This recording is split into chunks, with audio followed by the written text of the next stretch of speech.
ఈరోజు ఆర్డీఓ ఆఫీస్లో ఆదోనిలో బైపాస్ బాధితులు చాలామంది బైపాస్ రావడం వల్ల మా ఆస్తులు నష్టపోయినాం, మా ఇళ్ల మీద నుంచి బైపాస్ పోతూ ఉంది, లేదా మా స్థలాలు పోగొట్టుకుంటా ఉన్నాం అనే బాధతో చాలా కాలం నుంచి పోరాడుతున్నారు.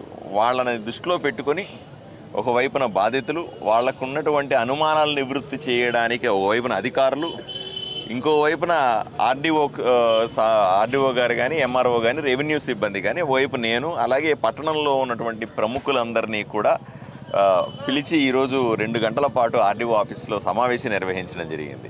ప్రధానంగా ఈ సమావేశం నిర్వహించడానికి కారణం మొట్టమొదటిది, బైపాస్ నిర్మించుకోవడం ఈ రోజుకి ఆదోనికి అత్యవసరం. దాన్ని నిర్మించడానికి సిద్ధంగా ఉన్నాను.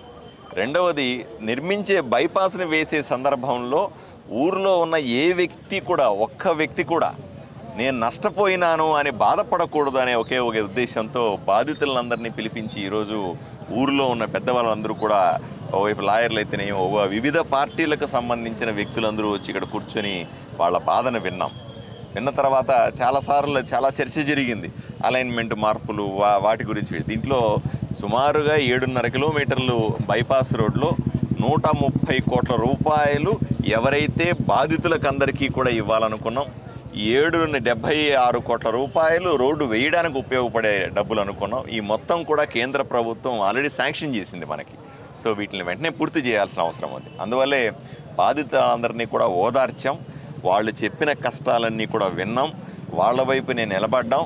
తప్పనిసరిగా సుమారుగా ఒక 100 మంది ఈరోజు వచ్చినారు. 100 మంది వస్తే వాళ్ళు మేము సూటిగా అడిగినాం, అయ్యా డెఫినెట్గా ఇంతకుముందు గత ప్రభుత్వంలో తప్పులు జరిగిన మాట వాస్తవమే. గతంలో ఉన్నటువంటి ఎమ్మెల్యే తన అక్రమాల కోసం, తన అక్రమ లేఅవుట్ల కోసం ఏదో విధంగా డీవియేషన్లు మార్చి అధికారుల మీద ఒత్తిడి తీసుకొని వచ్చి ఏదో మిమ్మల్ని ఇబ్బంది పెట్టిన మాట వాస్తవమే, అన్నీ కరెక్టే. కానీ అసలు ఆ మనిషే లేడు ఇప్పుడు, అతను ఎమ్మెల్యేగా లేడు. ఇప్పుడు నేను ఎమ్మెల్యేగా ఉన్నాను. ఎవరైతే తప్పులు చేసినాడో, ఎవరైతే రియల్ ఎస్టేట్ వ్యాపారం చేసినాడో, ఎవరైతే దీని ద్వారా అత్యధికంగా లబ్ధి పొందాలను